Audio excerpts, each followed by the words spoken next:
we fought in tax. Chiava tax yako ati not import your car, wami ati return import duty. So all that is some form of tax, and tax in itself also, if you have to maybe create another day, is got different composition. Is what we call indirect tax and direct tax.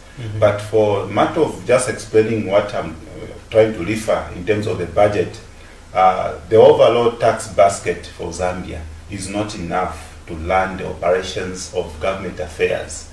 And that being a number one part in the funding of the budget, the number two part, we've got our donors or our well-wishers. They give us a small portion of help here and there, which occupies about 5% on the budget.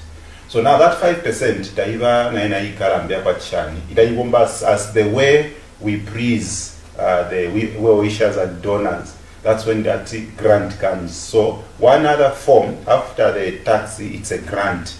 Though a tax is a very good and big portion that we always consider. Like in the case like now, we're considering a tax to be coming at 75%, or that's what we are now projecting to have. Then the portion of 5% is the grant.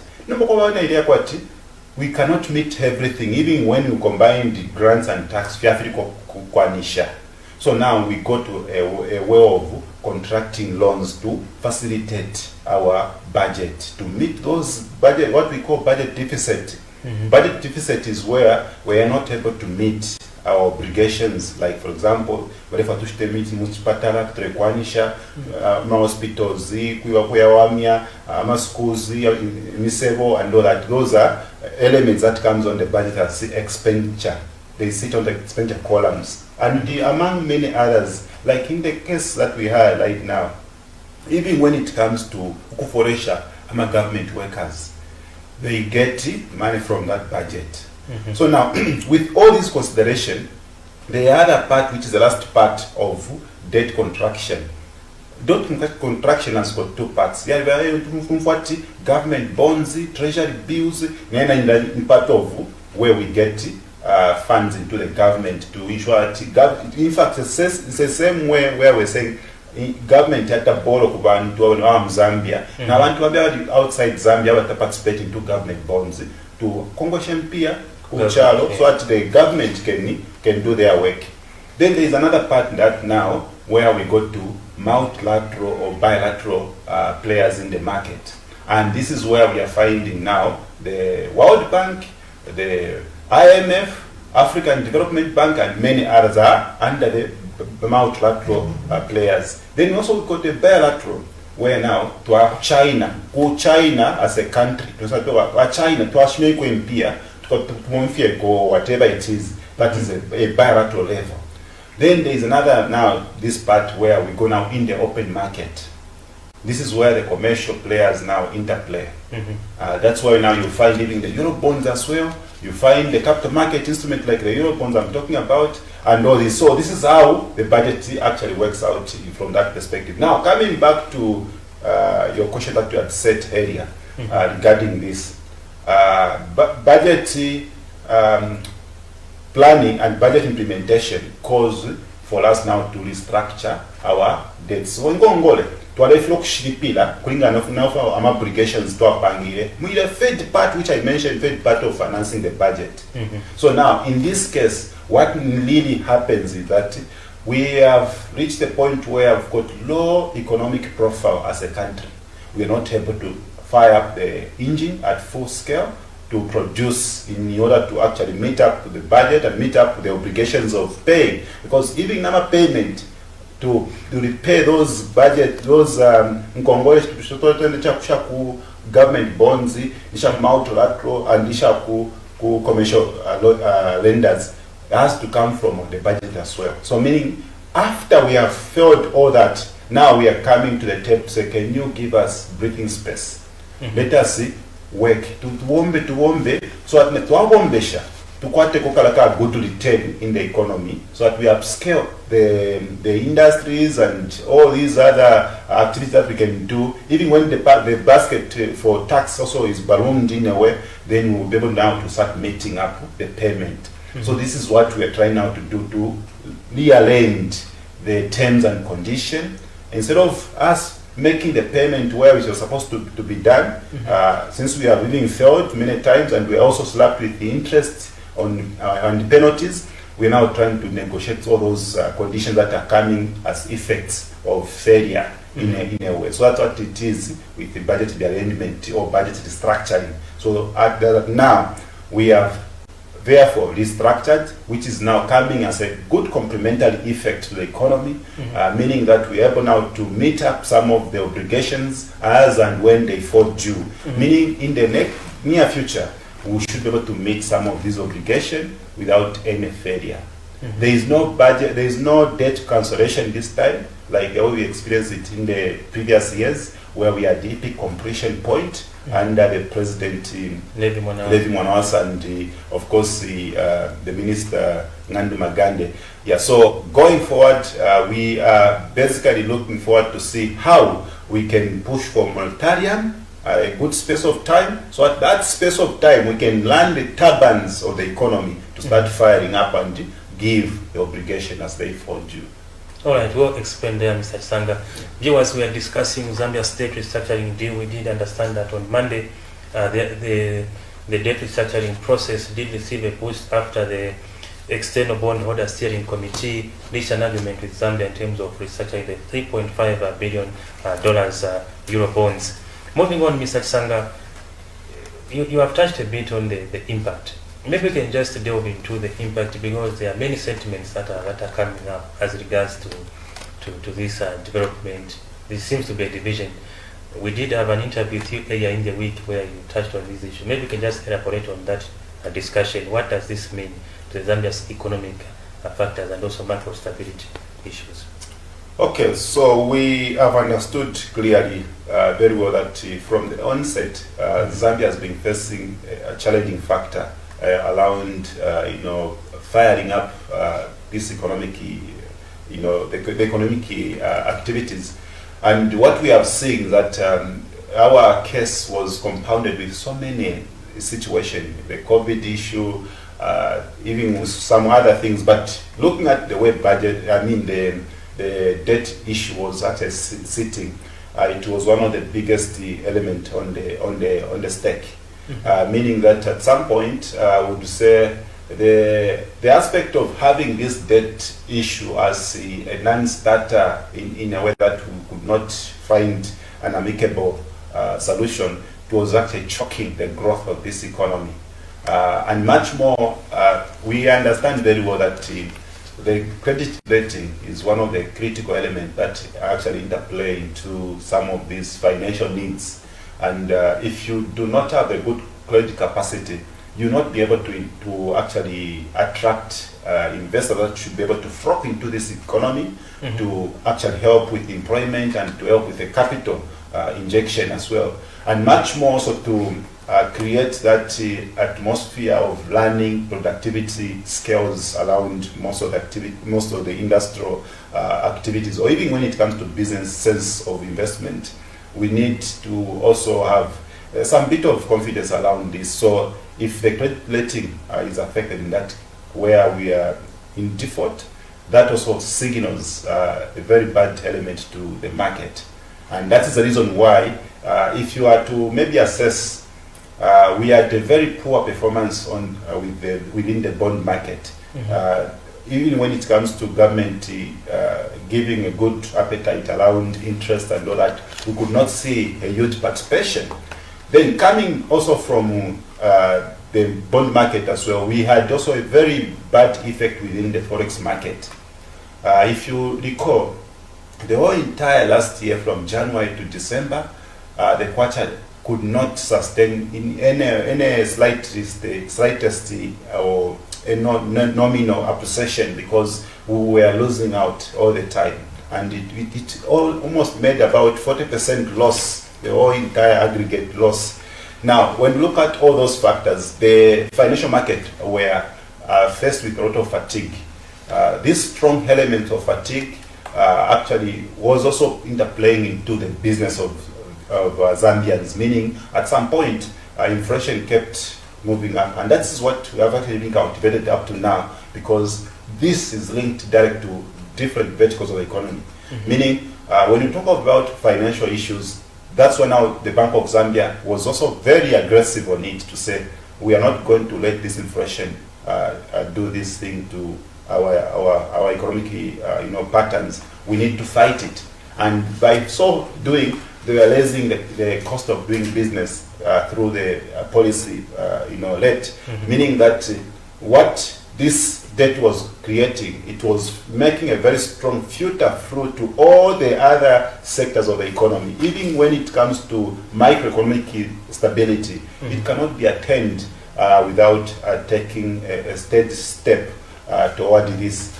And activating ourselves to these efforts of trying to ensure that the debt issue comes to sustainable means, it means we are creating a very good microeconomic environment where inflation will be anchored, exchange market will be stabilized, interest also will work around within certain parameters, which will be manageable terms. And not only that, also, even when you look at the overall factors around the budget itself, maybe if I can also come back to the budget, the budget was squeezed.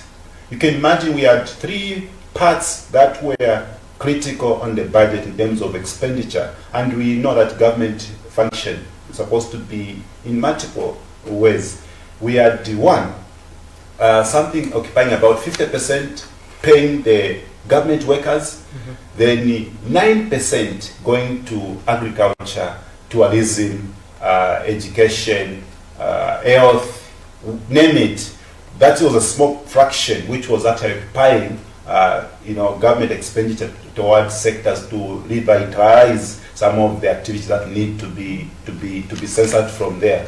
Then you can imagine we've got 40% occupying servicing of the debt. So this was choking much of what we should be able to see. So even when you look at the issues of cost pressure around food and all that, it's also coming from there as well, because we could not pumping a lot of money into agriculture. We could not pumping a lot of money into some other sectors to just rubricate all those sectors and seeing that we should be able to make economic good out of that. So you can imagine where you are spending 9% into your economy, then you are taking 40% to service the debts, then you are taking 50% paying government workers. So that was something that was very bad.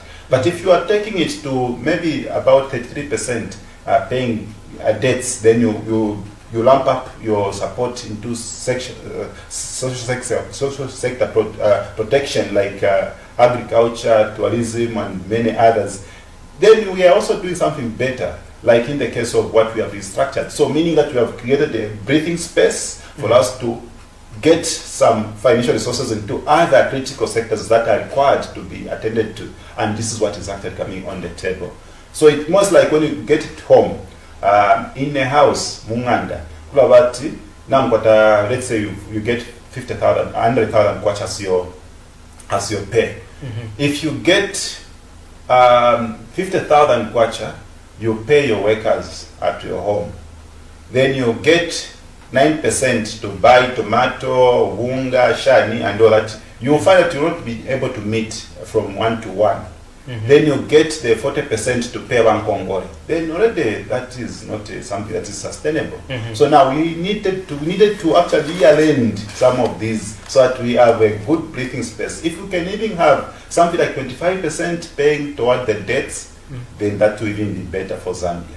Now, sentiments, in terms of sentiments from other stakeholders, there are politicians and also some other just economists, especially politicians. They are saying we are theorizing the suffering of Zambians. We had an interview with Economic Front President, Mr. Winter Kabimba, who was saying that the debt restructure, in as much as it is welcome, he sees the celebration of this development as theorizing the suffering of Zambians. Only actions that are meant to grow production are going to improve, such as improving the cost of living and others. How did we have another option away from this issue? The challenge that I found out, and I'll be very categorical in stating this, the biggest factor, biggest enemy in our midst is the way we have politicized the economy. Yeah, if politics is actually occupying a larger space, even on economic matters, then it becomes difficult for us to actually move forward. And this is the same politics that has created the problems in our business and investment environment. What we need to do, of course, yes, politicians are attached very much to economic policies, yeah, but there must be a way in which we should also politicize some of these things that are critically important for us to change this country. I can tell you, maybe I may sound something else, but the bottom line is, yes, it can also have a criticism, considering that the nature of what is happening is more to do with politics. It was created by politicians who were contracting, who were involved. But again, also there is a need for political voice to hear the voice of economic matters, well, where we need also to ensure that the economic system should also be prioritized in their deliberations and ensuring that the best way should be able to be done. A flip side, maybe as a matter of interest or peculiar interest in this way, the same politicians, if the debt restructuring process was actually failed, they will be the one that could have even been celebrating. But now it's successful, they are complaining. That's what I can tell you. But the bottom line here is that as a nation, as patriotic Zambian, we need to be very happy with what is happening, because we have seen how this debt has really choked the economy. And much of what we're seeing as effect that are coming strongly from this debt question that we had. Then coming back to the effect, obviously, yes, we cannot be able to pull ourselves from the current economic quagmire, considering that what we have, it's most like Namkwate Chironda. Right? So that is what we are also facing. We are facing a situation where we cannot pull ourselves quickly out of this situation, but bit by bit we are considering things happening here. Maybe I can give you also a snapshot. If you look at 2021 election, after election, and 2026, this was already considered a bumpy road. Even if it happened to be a PF who could have carried the day, they were going to face the same situation.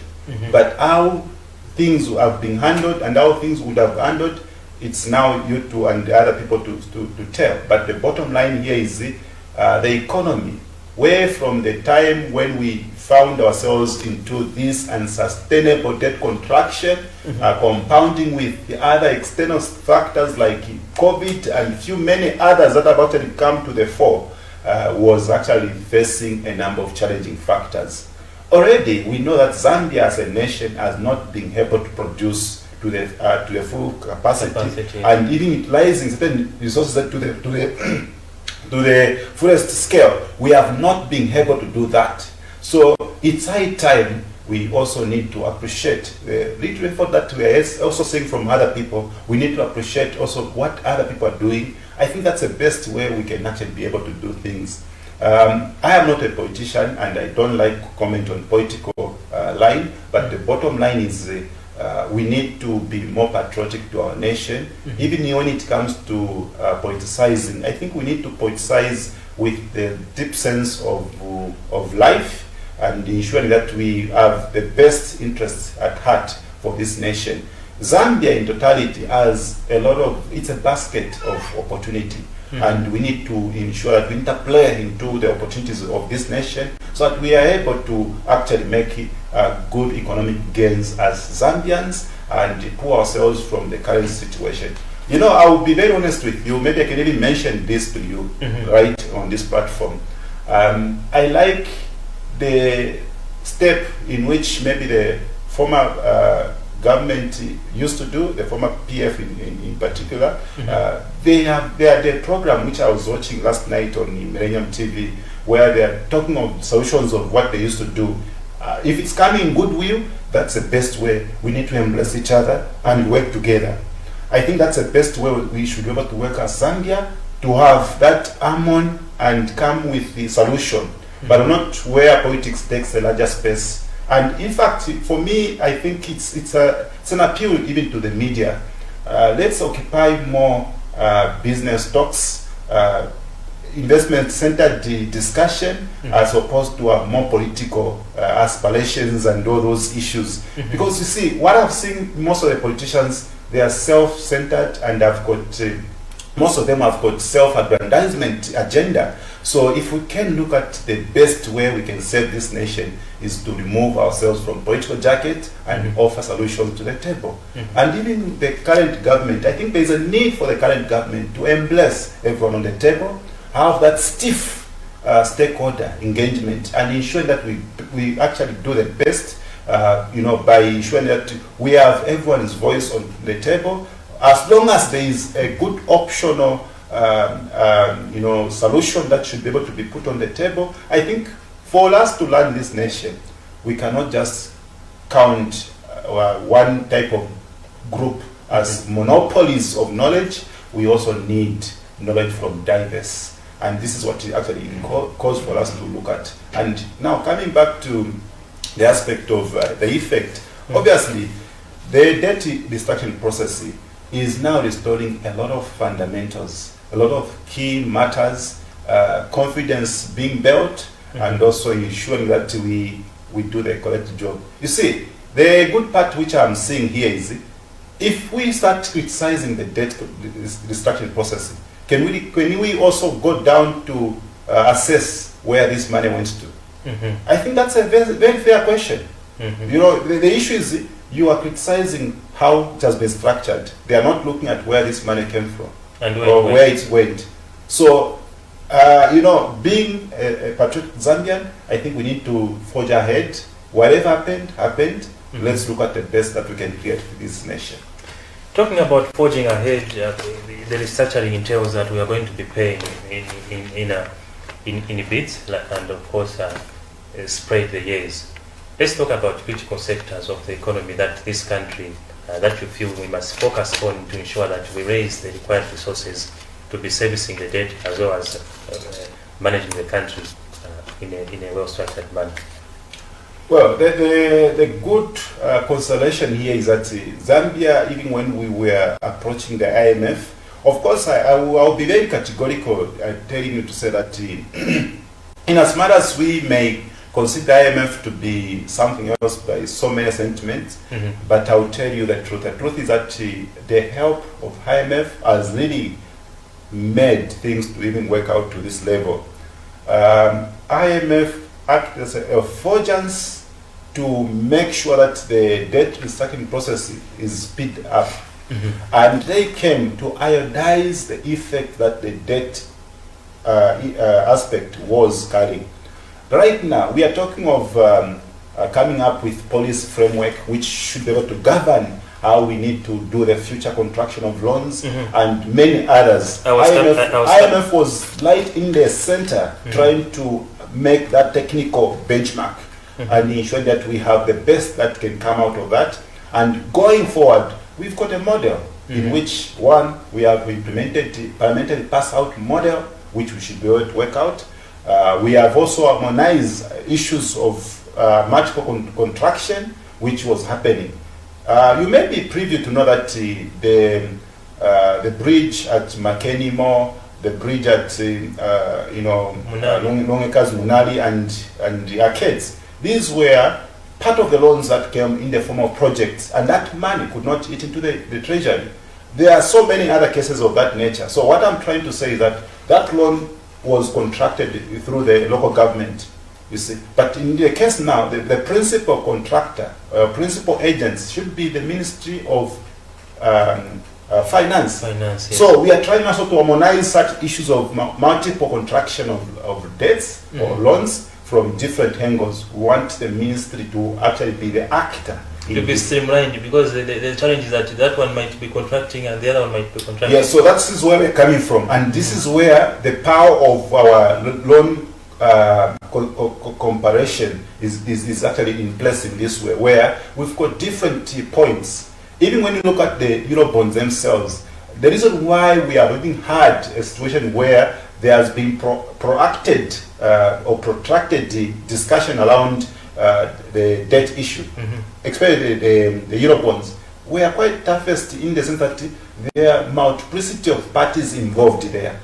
Fund managers, investors, from insurance, from bank, so that compilation of even pensioners as well were into that. So that's the reason why even when it came to the issue of trying to settle down around how we should be able to work out the terms of reference and conditions, it became that case of. On a lighter note on that part, it's not the issue where you say, let's sit on a round table. You should sit on different tables, whereby you are involving that one. Yes, that was the challenge. Yes. So that is what has actually made all this. But as we talk, we are at 75% of debt restructuring processing, and we know that the last part that is remaining of the commercial lenders will also be compelled to the same compatibility of treatment of the loans in the similar pattern with the G20 common framework. So basically, because some loans were also commercial in nature, and this is where now we've actually been having a situation of going back and forth. But as it is right now, I think it's a light move that we have underscored. This is a significant milestone for Zambia, and it's a case in a different way because it has never happened in the Zambian case. So we are also getting to have this as a template to other countries like Ghana, who are facing the similar situation, Kenya. Even despite ascensions that are there to say that the Eurobonds in most countries did not land. But again, also we cannot just start and doing some of these things. The best is how to work out a solution which should be able to model a good temperament on the effect. Because the effect right now has been moderated in this case. So meaning that even when it comes to economic growth, maybe let's face other situations that can come. But as it is right now, we are talking of this to be behind our back so that we can soldier on and see what we can do for this nation. You moved to my next question, which was going to be my next question in terms of future borrowing, the importance of sticking to the Public Finance Management Act, which requires Parliament to approve some of these issues, but you have tackled that issue. My question then was, what key areas, as we conclude the program, what key areas you feel that we must focus on to leverage in terms of revenue for the Zambia Revenue Authority and also just for economic performance as we work at repayments going forward? Okay, before I jump on the areas we need to work around, maybe just give you a snapshot of what really transpired between the budget for last year and budget for this year. Last year's budget, as I hinted, it had 3 parts, and we are committing a very huge sum of money. I think in total we are talking of something like, if I'm not mistaken, we are committing billions of kwacha, but that drastically reduced into this year. We are talking of where we're spending. I think we have reduced about the 3% in terms of paying debts in this budget. We're talking of servicing the domestic market or local debts to about 18 billion. Then we are talking of external debts to about 6 billion, which is actually a very good thing. And coming now to the issue of sector that we need to look at, obviously we know that Zambia has potential within the mining sector, owing to the fact that there is that cycle boom around copper and few many other critical minerals that we are using into energy transition. And much also through this is that the mining still stands to be half-bit in terms of trying to work around few many others, and even the discovery of few many other minerals that are coming on board. That signifies the importance of this sector. Even despite getting to have the mining also recording with the reduction in terms of production, that also is one thing that now we need to also start looking, how can we make the mine start working out to the best expectations. What we have seen, even when you look at the last year's performance of the budget, mining output, we are talking of 20% reduction as compared to any other, despite even giving the mining a good policy atmosphere. Because you see, the tax regime within the mining sector of mineral royalties have actually been signaled to be something that can actually scale up the production, but alas, we have found it in a very different situation. And even to hear, I'm sure you must have heard from the Central Statistic saying that it has shrunk, meaning the issues to do with administrative and productive elements around the mining sector has really not given that liberating power. So now coming back to the other sector also, we need to ensure that we have good policy instrumentation around agriculture, tourism, transport, many other. Even now when it comes to road infrastructure, yes, there is a need also for us, since there is a 8 billion in this budget for this year to work on roads, I think there's a need for us to look at now maintaining